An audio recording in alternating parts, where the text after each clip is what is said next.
The door slammed shut, sealing us in a capsule of leather and silence. The air inside the car didn't smell like a taxi. It smelled like sandalwood, expensive scotch, and cold ambition. I didn't look out the window. I couldn't. If I looked at the street, I'd see my old life fading away. The convenience store I stopped at every morning, the bus stop where I waited when my car broke down, the simple freedom of walking down the street unnoticed. Instead, I looked at him. Ki-hoon leaned his head back against the seat, closing his eyes. The adrenaline from the office confrontation was fading, leaving him looking exhausted. In the dim light of the passing street lamps, the sharp angles of his face softened just a fraction. He looked less like a god now and more like a man holding the weight of the sky on his shoulders. "Stop thinking so loud, Cassandra," he murmured, without opening his eyes. His voice was a low rumble that vibrated through the quiet cabin. "You'll give yourself a migraine." "You just kidnapped me," I shot back, though the fight was leaving my voice, replaced by a strange, heavy fatigue. "I think I'm allowed a migraine. And you're bleeding again." I saw the dark stains spreading on the white dress shirt he had put on just an hour ago. My instinct, the one that had made me bandage him in the penthouse, kicked in before my brain could stop it. She reached for his side. He flinched not from pain, but from intimacy. His eyes snapped open, dark and alert. He caught my wrist midair, his grip firm but not crushing. His thumb pressed against my pulse point, and I knew he could feel how fast my heart was hammering. "The contract starts now," he whispered, his gaze dropping to my lips before snapping back to my eyes. "Rule number 1. You do not touch the merchandise unless asked." "Merchandise?" I pulled my hand back, rubbing my wrist where his heat still lingered. "Is that what you are?" "No," he said, turning his head to look out the tinted window. "That's what you are now. My asset. My shield. Until the traitor is found, you live where I live. You eat what I eat. And you do not leave my sight. And what do I get? Besides a paid tuition bill?" He turned back to me, and the look in his eyes made my breath hitch. It wasn't the cold look of a boss. It was something possessive. Something hungry. "You get to survive," he said simply. The car sped up, merging onto the highway. It wasn't just a car, it was a fortress on wheels. I noticed the silence wasn't just quiet, it was absolute. The noise-canceling technology in this vehicle was better than anything I'd ever experienced, blocking out the chaos of Seoul completely. It felt like we were underwater. "Where are we going?" I asked after a few minutes of suffocating silence. "The fortress," he replied. "Is that a nickname?" "It's a description." He tapped the screen on the center console, pulling up a secure connection.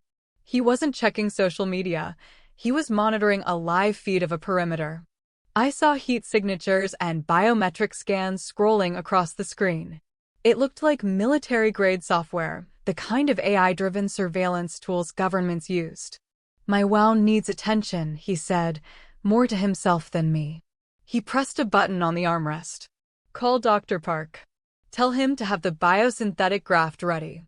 I don't have time for stitches." "Biosynthetic?" I asked. "It heals faster," he muttered, finally relaxing his posture a bit. "Time is money, Cassandra. And I am bleeding time." We drove for another 40 minutes, leaving the dense skyline of Gangnam behind for the winding, forested roads of the outskirts. The city lights faded, replaced by the crushing darkness of the mountains. Then I saw it. Gates.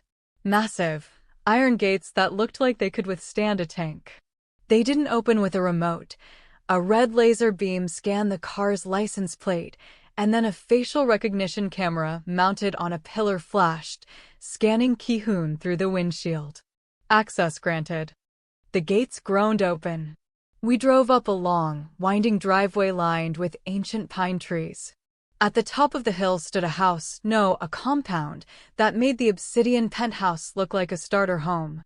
It was brutalist architecture, all concrete and glass and sharp angles, cantilevered over the edge of a cliff.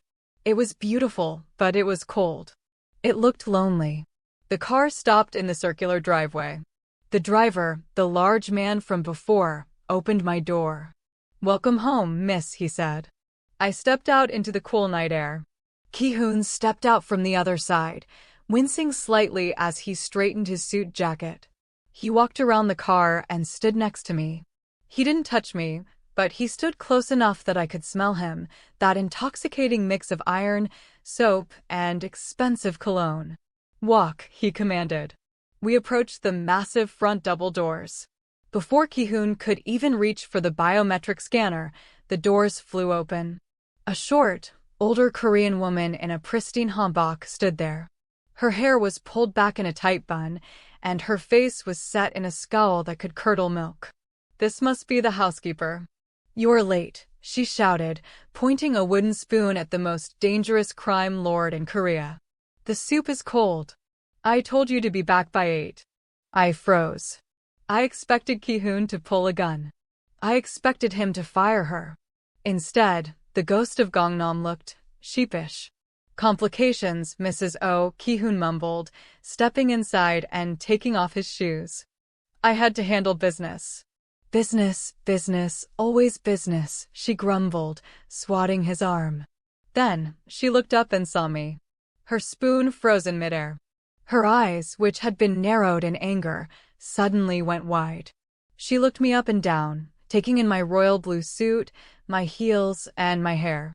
She looked at Ki-hoon, then back at me, then back at Ki-hoon.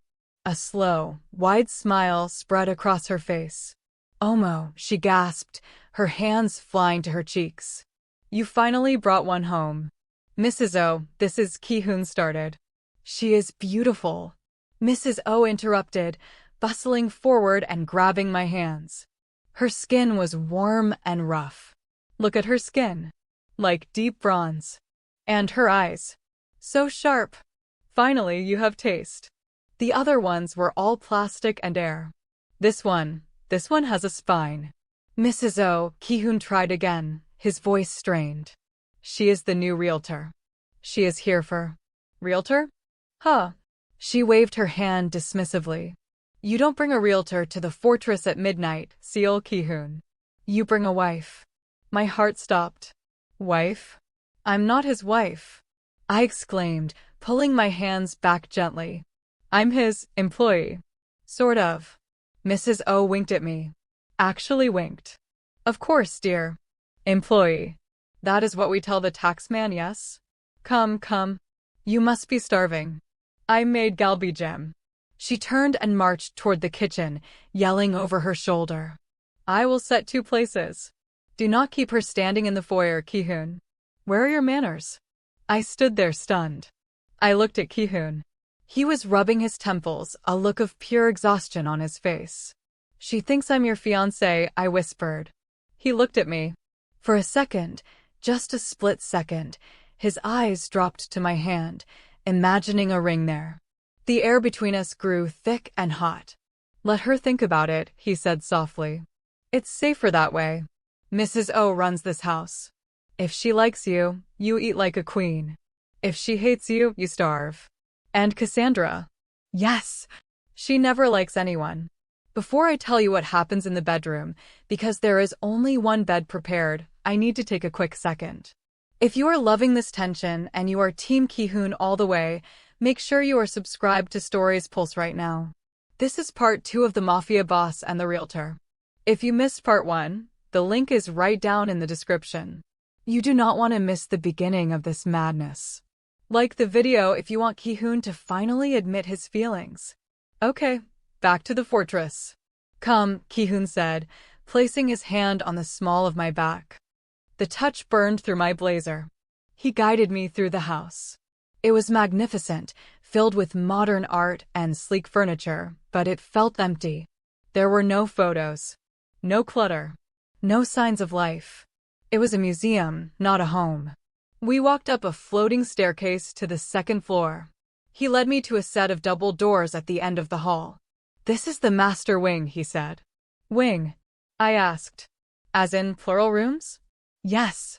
But for security protocols, the AI lock system seals the entire wing at night. Once the lockdown initiates, no one comes in and no one goes out." He pushed the doors open. It was a massive suite. A king-sized bed sat in the center on a platform, facing a wall of glass that looked out over the dark mountains. There was a sitting area, a fireplace, and a door that led to what I assumed was the bathroom. "You will sleep here," he said, pointing to the bed. "And where will you sleep?" I asked, looking around for a second bed or a couch. "I don't sleep," he said flatly. "I work."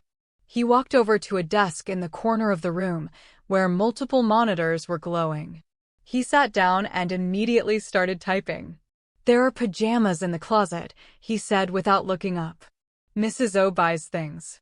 She hopes there should be something that fits." I walked to the closet. It was huge, and hanging there among rows of empty hangers were a few silk robes and pajama sets. They still had the tags on them. I grabbed a simple black silk set and headed to the bathroom. "Cassandra," his voice stopped me. I turned. He had swiveled his chair around. He was watching me again with that intense, unreadable look. "Lock the bathroom door," he said. "Not because I will come in, but because in this house you never let your guard down. Not even with me." "I thought you said I was safe here," I whispered. "You are safe from them," he said darkly. "But I am the most dangerous thing in this house." I swallowed hard, nodded, and went into the bathroom. I locked the door. I leaned against the cool wood, my heart hammering against my ribs. I was trapped. I was in the middle of nowhere, with a man who killed people for a living, wearing his silk pajamas, pretending to be his fiancée for a terrifying housekeeper. And the worst part? I didn't want to leave. I stripped off my suit, the armor I had worn to face Mr. Park. I looked at myself in the mirror. My eyes were bright, feverish. I touched my neck where he had checked my pulse earlier. I quickly showered, using the expensive products lined up in the shower, brands I had only seen in magazines. The hot water helped, but it couldn't wash away the scent of him that seemed to be stuck in my memory. I put on the black silk pajamas. They fit perfectly. Too perfect. When I walked back out, the room was darker. The overhead lights were off, leaving only the glow of the fireplace and the blue light from his monitors. Ki-hoon was still at the desk, but he wasn't typing. He was leaning back, his shirt unbuttoned again to reveal the bandages. He had a glass of scotch in his hand. He watched me walk across the room. His eyes tracked the way the silk clung to my curves. He took a slow sip of his drink, his Adam's apple bobbing. "The bed is yours," he said, his voice rougher than before. "Ki-hoon," I said, stepping closer to him instead of the bed. "You're wound. You need to change the dressing. The doctor isn't here yet." "I can handle it." "You can't reach it properly," I argued. "Let me help you." He laughed, a dry, humorless sound. "You want to put your hands on me again? You are playing with fire, Cassandra." "I'm not afraid of fire," I lied. I reached out and took the glass of scotch from his hand, setting it on the desk. Then I stepped between his spread legs, just like I had at the penthouse. But this time, there was no panic. There was only a thick, heavy tension that made the air feel like molasses. I reached for the buttons of his shirt. "Rule number 1, he warned, but he didn't stop me. His hands gripped the arms of his chair, his knuckles turning white. "Rule number 1 was don't touch the merchandise unless asked," I whispered, undoing the last button and pushing the shirt off his shoulders. I looked at the tattoos covering his chest, the dragons and tigers breathing with his shallow breaths. "So, ask me." He looked up at me, his eyes burning. "Help me," he rasped. The silence in the room wasn't empty. It was heavy, filled with the things we weren't saying. I didn't look at the expensive Italian leather of his chair or the high-tech monitors glowing with global surveillance data. I looked at him. I looked at the way his trapezius muscles bunched tight, holding up the weight of an empire that seemed determined to crush him. My fingers trembled slightly as I peeled the ruined, blood-soaked fabric away from his skin. The scent of copper and expensive sandalwood cologne filled the small space between us. It was a dizzying combination, violence and luxury wrapped in one. "This is going to sting," I whispered, reaching for the first aid kit he'd left on the desk. It wasn't a standard drugstore box. It was a tactical medical pack, the kind I'd seen in action movies. I pulled out a packet of Dermabond biosynthetic gel. I'd read about the stuff. It was used for military field dressing, capable of sealing wounds in seconds to prevent infection and scarring. Do it, he gritted out, his eyes squeezed shut. I applied the gel. His breath hitched, a sharp intake of air through his teeth, but he didn't pull away. His skin was hot to the touch, feverishly warm against my cool fingertips. As I worked, cleaning the jagged graze on his ribs, my eyes wandered. I couldn't help it. The tattoos were a masterpiece of ink and pain, but it was the canvas beneath them that told the real story. There were old scars, faded white lines on his shoulders, a jagged pucker mark near his collarbone, and burn marks on his forearms that looked years old. You look like a map of a war zone, I murmured, my thumb inadvertently brushing over a raised scar on his bicep. His eyes opened. They were dark, dilated, and focused entirely on my face. Peace is a lie, Cassandra. War is the natural state of things. You just choose your battlefield. I chose a battlefield, too, I said quietly, applying a fresh, sterile pad over the gel. But mine was different. Mine was keeping the lights on. It was making sure Maya had violin lessons instead of new shoes for myself. It was fighting off eviction notices, not hitmen. He looked at me then, really looked at me. The mask of the ghost slipped, revealing the tired man beneath. That is why you are dangerous, he said softly. Men like me, we fight for power. We fight for territory. You fight for love. That makes you irrational. It makes you unstoppable. He reached out, his hand covering mine where it rested on his chest. His palm was rough, calloused from years of violence, but his touch was shockingly gentle. It was the touch of a man who knew exactly how fragile things were. You should be running, he whispered. You should be screaming, demanding to be let go.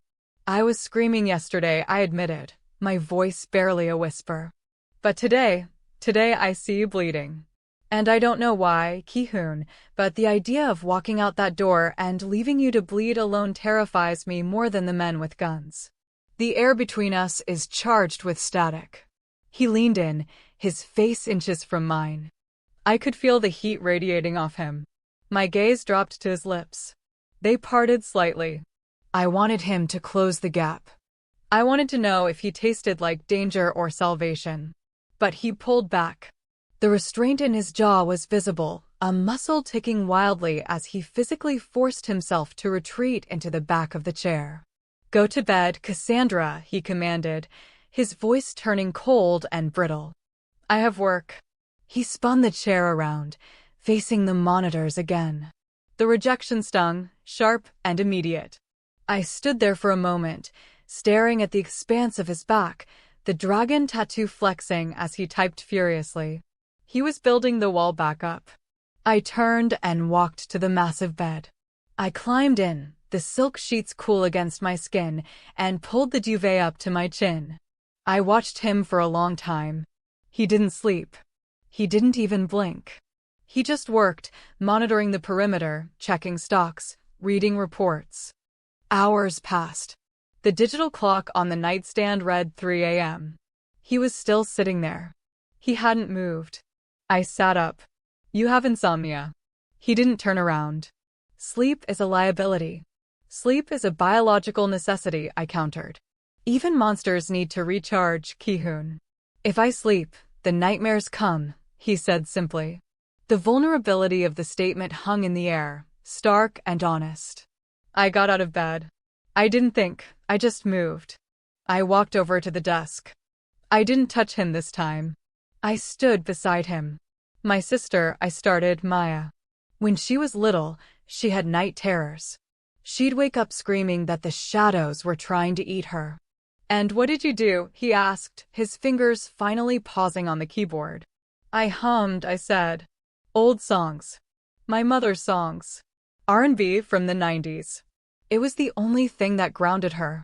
He looked up at me, his eyes rimmed with red, exhausted beyond measure. I am not a child, Cassandra. No, I agreed. You're worse. You're a stubborn man. I leaned against the heavy oak desk and started to hum. It was a low, slow melody, Boys to Men, Water Runs Dry. It wasn't a lullaby, but it was steady. It was a rhythm. Ki-hoon watched me. He didn't tell me to stop. He didn't mock me. He just listened. Slowly, almost imperceptibly, his shoulders dropped. The tension that had been holding him upright like a wire cable began to slacken. He closed his eyes. "Keep going," he whispered. I hummed for 20 minutes. I watched as the most feared man in Seoul surrendered to the sound of my voice. His breathing evened out. His head tipped back against the chair. For the first time since I met him, he looked peaceful. I didn't realize I had fallen asleep until the sun hit my face. I woke up in bed. I shot up, looking around wildly. I remembered standing by the desk. I remembered humming. I must have fallen asleep standing up, or he had carried me. I looked at the desk. It was empty. The monitors were off. On the nightstand next to me, there was a small bottle of Luminous skin serum, something I had mentioned liking weeks ago to a colleague, which meant he had been listening, and a note. The handwriting was sharp, jagged, and hurried. "There's a dress in the closet. Wear it. We have a public appearance at 7 p.m. Do not argue." "'Kay." I picked up the note.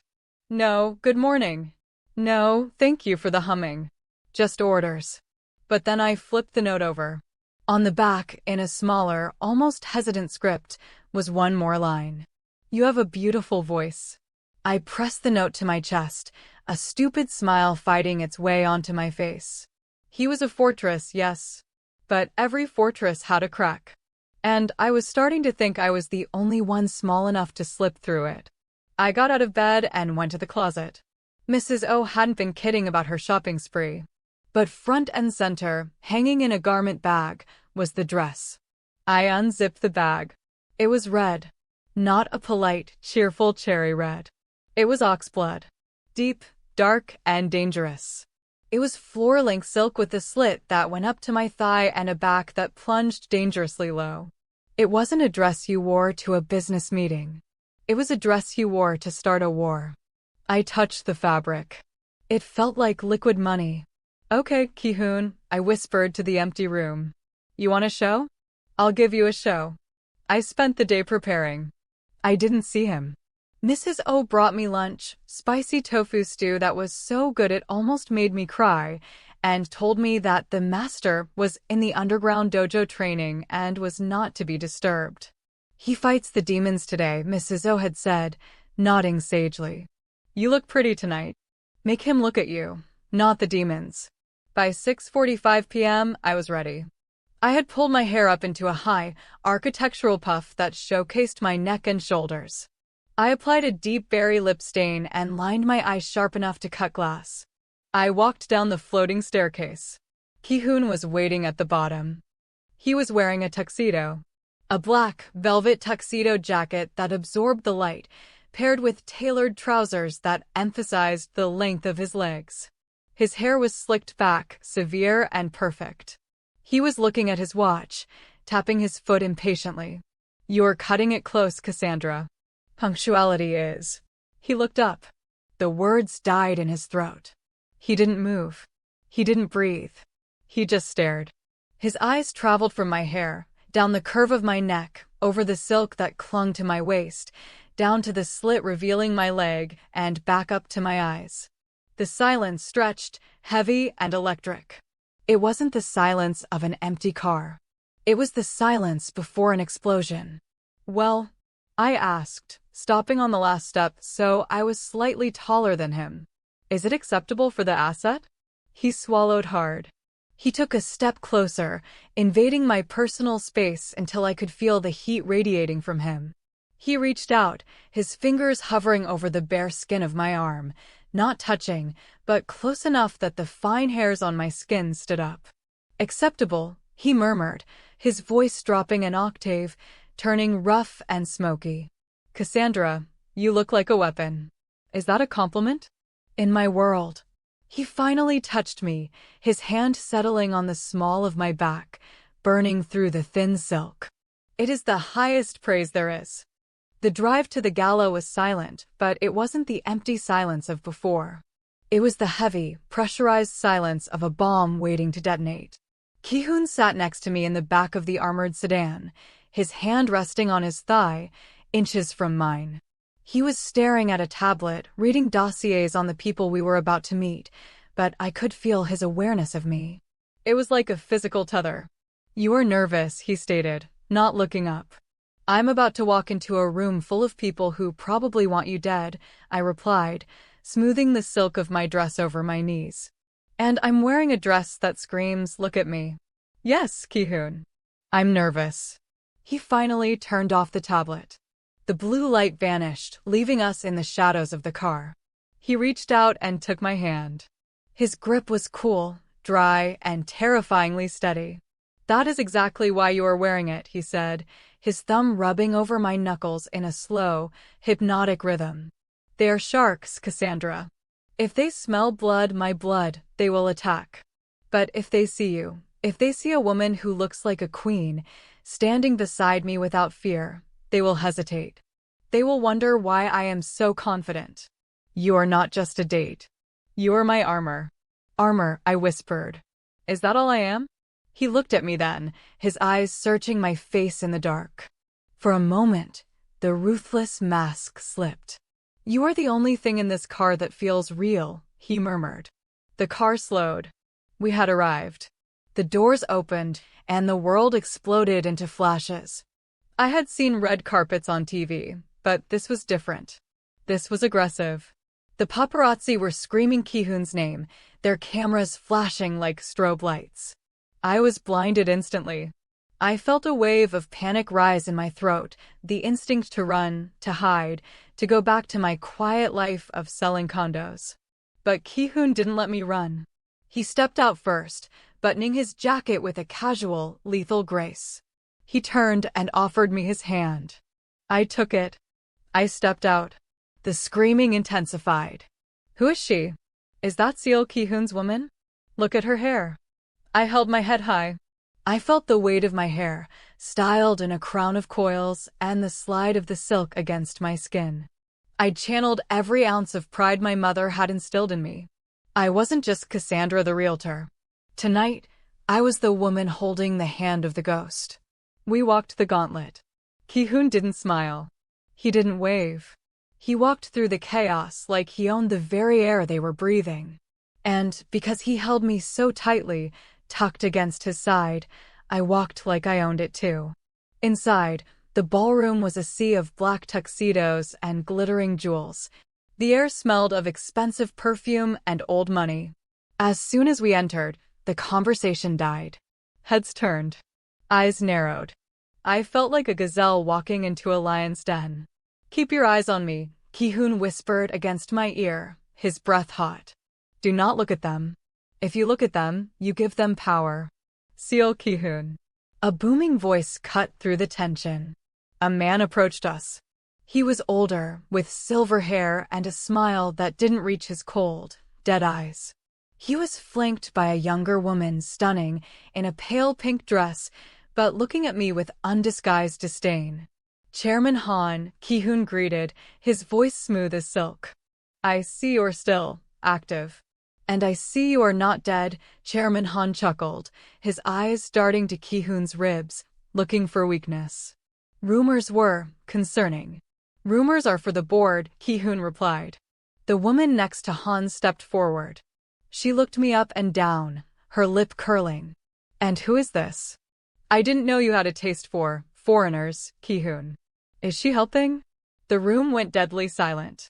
I felt the insult like a slap. My hand tightened on Ki-hoon's arm. I opened my mouth to defend myself, to tell this spoiled princess that I had worked harder in a week than she had in her life, but Ki-hoon squeezed my hand. Hard. "Careful, Ji-yoon," Ki-hoon said. His voice didn't rise. It dropped. It became a low, vibrating growl that made the hair on my arm stand up. "You are not speaking to the help. You are speaking to the future of the Seol clan." The blood drained from Ji-yoon's face. Chairman Han's smile vanished.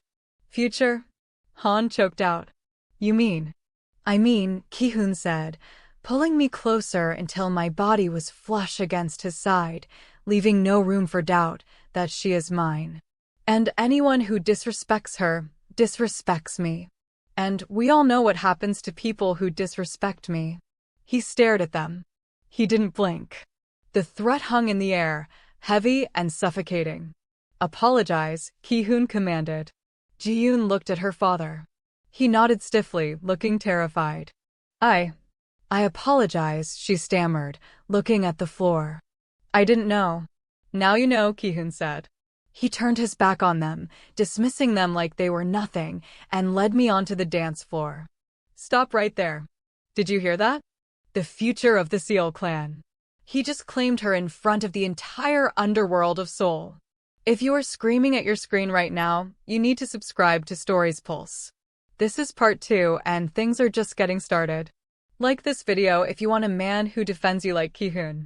Okay, back to the ballroom. My heart was pounding so hard I thought it would bruise my ribs. The music started a slow, sweeping waltz. Ki-hoon placed one hand on my waist and took my other hand in his. You didn't have to say that, I whispered, looking up at him as we began to move. You made me a target. You were already a target, he murmured, spinning me effortlessly. Now you're a target with a warning label. The future of the Seol clan? I raised an eyebrow. Mrs. O is going to have a heart attack when she hears about this. For the first time all night, a real emotion flickered in his eyes. Amusement. Mrs. O is probably watching the security feed right now and planning the wedding menu. It's a lie, Ki-hoon, I reminded him, though the words tasted sour in my mouth. It's just a cover. He pulled me closer. His chest brushed against mine. I could feel the heat of him through the layers of silk and wool. He looked down at me, his eyes dark, intense, and completely unguarded for the first time. Is it? He whispered. The world fell away. The people, the danger, the cameras, it all dissolved. There was only the pressure of his hand on my back, the scent of his cologne, and the way his eyes were devouring me. Cassandra, he breathed, his voice rough. Do you know why I brought you here? Not for them. For me. Because looking at you in this dress, it makes me want to burn this whole city down just to keep you safe. I stopped breathing. The air between us crackled. He leaned in, his gaze dropping to my lips. We were in the middle of a ballroom, surrounded by enemies, and all I wanted was for him to kiss me. Ki-hoon, I breathed. Suddenly, the music stopped. It wasn't the end of the song. The audio cut out abruptly with a screech of feedback. The lights in the ballroom flickered and died, plunging the room into darkness. Screams erupted. Ki-hoon didn't panic. He didn't freeze. Before my eyes could even adjust to the dark, his arm was around my waist, lifting me off my feet. Move, he hissed in my ear. What's happening? I cried, stumbling as he dragged me toward the kitchen exit. A breach, he said, his voice turning into the cold, mechanical tone of the ghost. The traitor isn't Mr. Park. He's here. A gunshot rang out. Then another. Chaos erupted. People were running, screaming, shoving. But Ki-hoon was a rock in the stream. He moved with terrifying precision, shielding my body with his own, pushing through the panicked crowd. We burst into the kitchen. It was empty, the staff having fled. Stay behind me, he ordered, pulling a gun from inside his tuxedo jacket. Ki-hoon, you're wound. I shouted as I saw him wince when he raised the weapon. It doesn't matter, he growled. We have to get to the car. We reached the back alley. The cool night air hit my face, but it didn't bring relief. Our car, the armored fortress, was there. But it was on fire. The heat of the explosion slapped my face, hot and angry. Our armored sedan, the fortress on wheels that Ki-hoon had promised would keep me safe, was a twisted wreck of metal and flame. Black smoke billowed into the night sky, choking out the stars. Back! Ki-hoon shouted, his arm wrapping around my waist like an iron band. He hauled me behind a dumpster just as a second explosion rocked the alley, shattering the windows of the building above us. My driver. I choked out, staring at the burning wreckage. He's gone, Ki-hoon gritted out, his face pale in the orange glow of the fire. They knew. They knew the route. He wasn't looking at the fire. He was scanning the rooftops, calculating angles. He looked terrified, not for himself, but for something else. Jimin, he whispered, a name I hadn't heard him say out loud before. If they hit me here, they might go for him. Your brother? I asked, remembering the dossier I'd glimpsed. The art student. The innocent one. He doesn't know anything, Ki-hoon said, his voice cracking with a rare panic. I kept him clean. I kept him out of this. We have to move, I said, grabbing his hand. Ki-hoon, look at me. If we die here, who protects him? If I die here, who pays for Maya's conservatory? We have people waiting for us. We have to move. Mentioning his brother and my sister snapped him back to reality. The machine turned back on. You're right, he said. The fire is a beacon. The kill squad will be here in less than 2 minutes. We ran. I kicked off my heels, leaving the expensive designer shoes in a puddle of dirty water. I didn't care. I ran barefoot on the cold, gritty pavement, the silk of my dress tearing as it caught on a chain-link fence. My feet bled, but the pain was distant. All I could think about was Maya. If I died tonight, she'd get a phone call in Vienna. She'd be alone. I couldn't let that happen. We ducked into a narrow gap between 2 buildings, a service corridor barely wide enough for 1 person. Ki-hoon shoved me in first, then squeezed in behind me. It was pitch black. Quiet, he breathed against my ear. We were pressed chest to chest. I could feel the rapid thud-thud-thud of his heart against mine. It wasn't just adrenaline, it was rage. A black van screeched to a halt at the mouth of the alley. Doors slid open. Check the perimeter. Director Choi wants body confirmation, a voice shouted. Ki-hoon went rigid against me. Director Choi. I felt the shock ripple through him. I knew that name. Choi was his mentor. His father figure. The man who had trained him. Choi. I mouthed, looking up at him in the dark. Ki-hoon's eyes were squeezed shut, a look of pure betrayal twisting his features. He didn't say a word. He just pulled me closer, wrapping his velvet tuxedo jacket around me, burying his face in my neck. He was shaking. I trusted him, he whispered against my skin, so low only I could hear. He was the only one I trusted. I held him. In that dirty alley, surrounded by enemies, I held the ghost of Gangnam while his heart broke. You have me, I whispered back, my hand finding the back of his neck, tangling in his hair. You don't trust him anymore. You trust me. The boots crunched closer, then receded. Clear. They must have gone east. Move out. When the van left, we moved. Ki-hoon was fading. The wound on his ribs had torn open again. He stumbled, grabbing a wall for support. We need a car, he rasped. We need a hospital, I countered. No hospital. Choi controls them. We go to the fortress. I have supplies. We found a delivery truck idling on a side street. An old fish truck. I didn't wait for him to argue. I pushed him into the passenger seat and climbed behind the wheel, my bare, bleeding feet slipping on the pedals. I drove like a maniac through the back roads. Talk to me, I ordered, glancing at Ki-hoon. He was pale, sweating profusely. Tell me about Jimin. Keep your brain working. He paints, Ki-hoon murmured, his eyes half closed. Abstracts. Ugly things. But he loves them. I bought him a studio in Paris. I haven't seen him in 3 years. Why?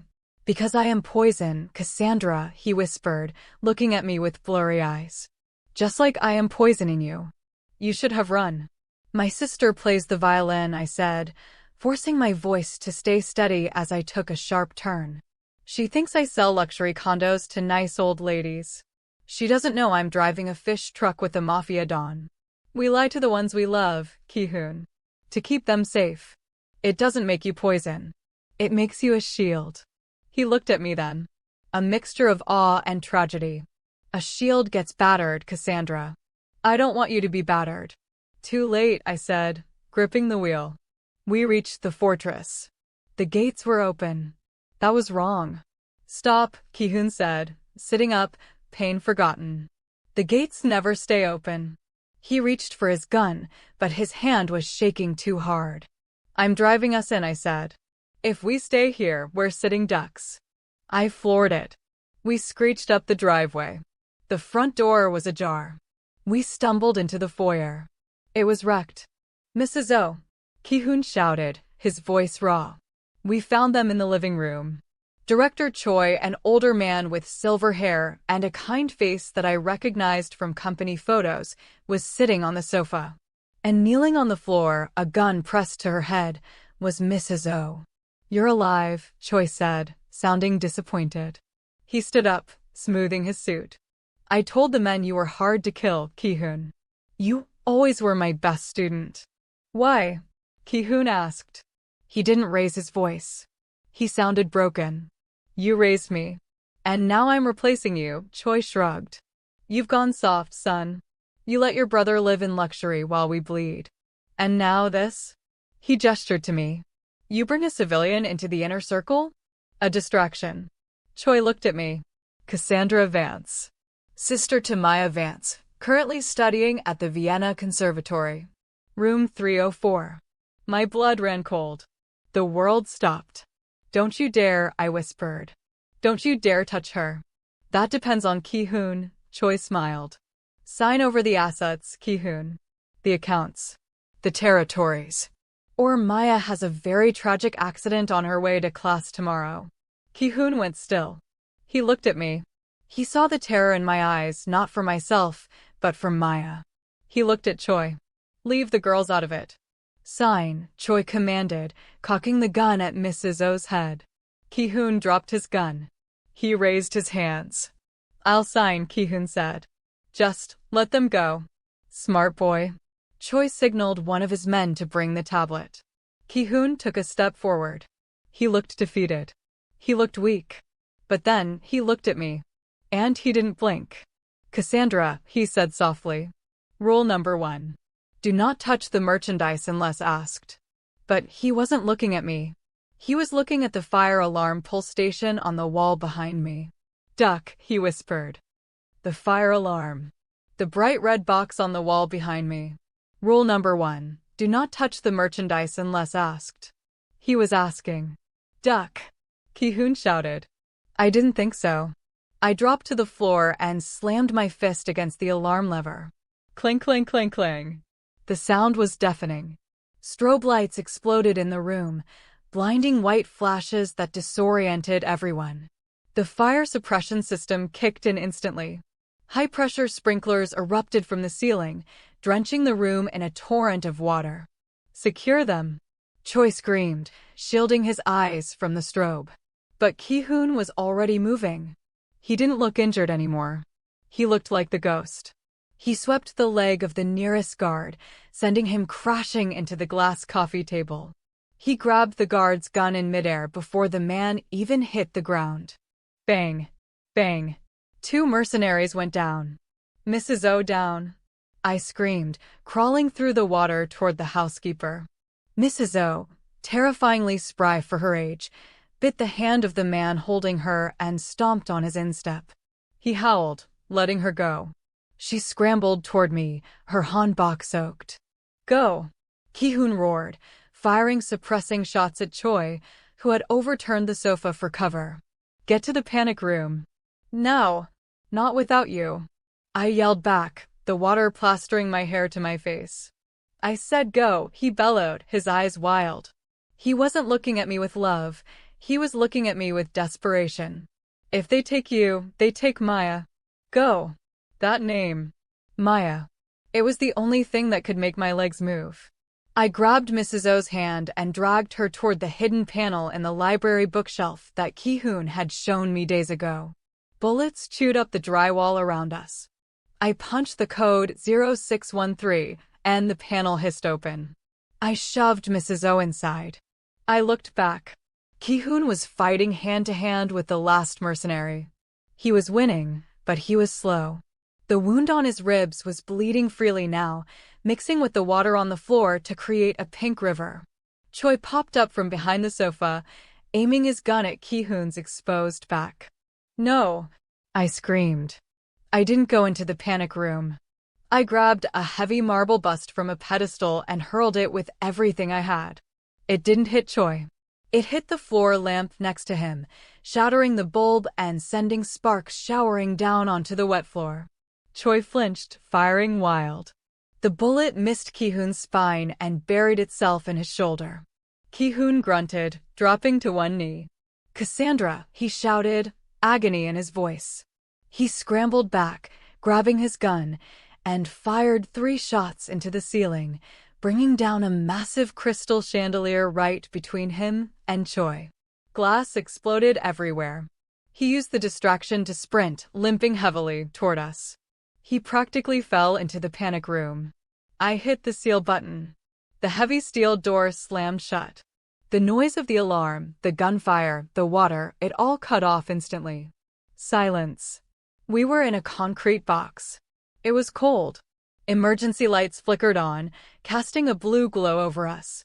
Ki-hoon slid down the wall, leaving a streak of blood behind him. He collapsed onto the floor, his chest heaving. "You," he wheezed, looking at me. "You disobeyed a direct order." "I saved your life," I sobbed, dropping to my knees beside him. "You idiot. You stubborn, arrogant idiot." Mrs. O was already moving.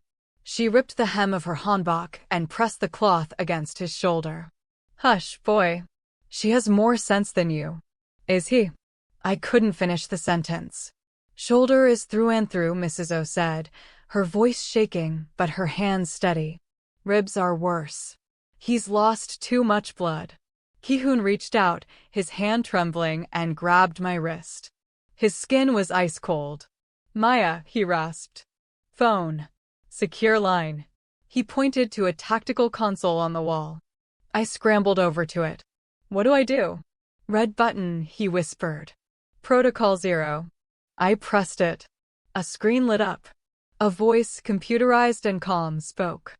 "Protocol 0 initiated. Asset Maya Vance secured. Extraction team dispatched to Vienna Conservatory. Target is safe." I collapsed against the wall, putting my head between my knees. "She's safe. She's safe. Cassandra," Ki-hoon whispered. I crawled back to him. He was fading fast. His eyes were glassy. "You stayed," he murmured, like he couldn't believe it. "Why did you stay?" "Because you're my shield," I cried, stroking his wet hair back from his forehead. "And shields get battered. Someone has to patch them up." He tried to smile, but it looked more like a grimace. I think I'm done fighting, Cassandra." "No," I said fiercely, grabbing his face. "No, you don't get to quit. Not after you dragged me into this. You owe me, Seol Ki-hoon. You owe me a tuition payment. You owe me a ride home. You owe me everything." "Everything," he echoed. His eyes fluttered shut. "Ki-hoon." I shook him. "Stay with me. Mrs. O, do something. I am compressing." Mrs. O shouted, tears streaming down her face. "He needs a hospital." "There is a med bay," Ki-hoon whispered, his voice barely audible. "Behind the painting." I looked around. There was a small painting of a seascape on the wall. I tore it down. "A keypad. Code?" I screamed. "Your birthday," he breathed. "My birthday?" I punched in my birthday. 0924. The wall slid open. It wasn't just a first aid kit. It was a fully stocked surgical suite. Sterile, white, and advanced. "Get him up," I ordered Mrs. O, adrenaline flooding my system. "We have to drag him." We hauled him onto the gurney. I hooked him up to the monitors. I didn't know what I was doing, but the automated system guided me. "Apply pressure. Insert 4.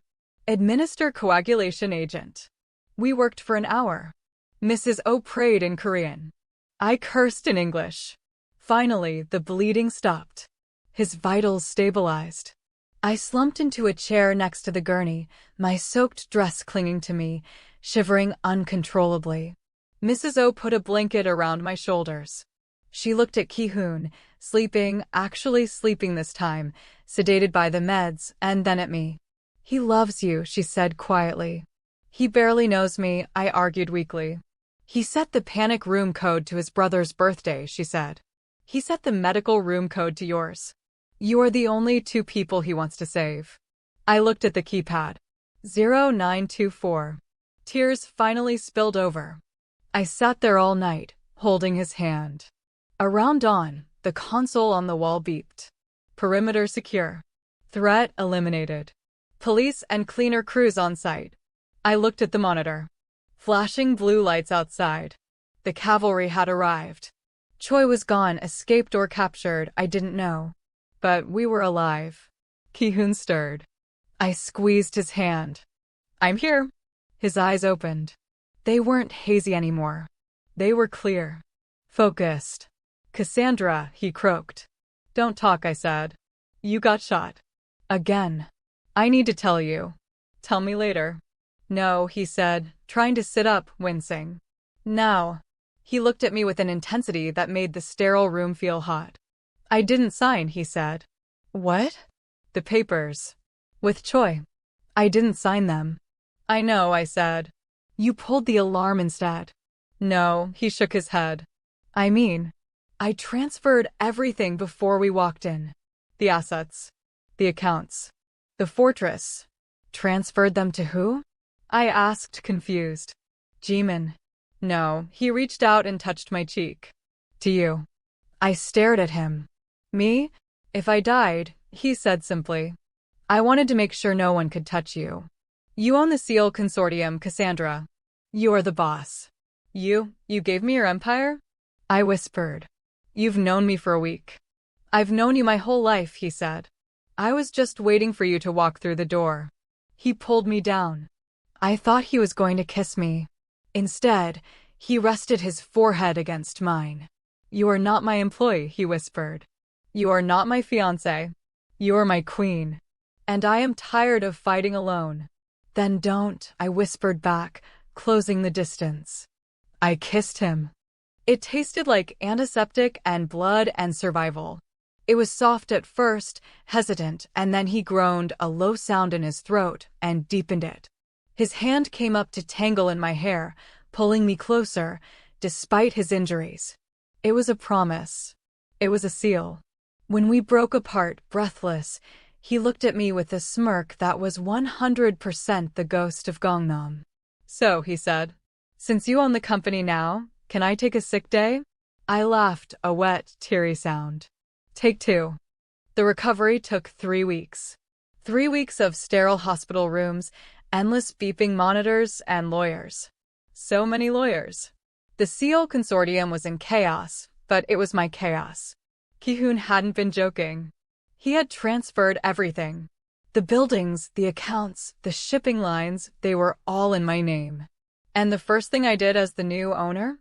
I fired every single person who had ever reported to Director Choi. I sat by Ki-hoon's bedside every day. He was grumpy, restless, and hated the hospital food. But every time I walked in, his eyes would light up in a way that made my knees weak. You look tired, he said one evening, grabbing my hand as I adjusted his pillows. I'm running a multinational conglomerate, I teased, kissing his forehead. And my sister is flying in from Vienna tomorrow. I'm exhausted. Maya is coming? He tensed. She wants to meet the man who paid her tuition, I smiled. And the man who saved her life. I didn't save her, he murmured, looking at our joined hands. You did. He squeezed my hand. Cassandra. The business. It's dirty. You shouldn't have to touch it. I'm cleaning it, I said firmly. We're going legitimate, Ki-hoon. No more weapons. No more cleaning crews. We focus on tech, shipping, and real estate. We build things. We don't destroy them. He looked at me for a long, silent moment. The Ghost of Gangnam, the man who had lived in the shadows his entire life, looked terrified of the light. Can we? He asked softly. We can, I promised. But you have to heal first. Because I need my partner. He pulled my hand to his lips, kissing my knuckles. Partner. I like that. 5 years later. The fortress was no longer silent. The brutalist concrete walls that used to echo with loneliness now echoed with something far more chaotic, the sound of small, running feet. Appa, Appa, look. I stood on the balcony, holding a steaming mug of tea spiced with ginger and honey, just the way Mrs. O had taught me.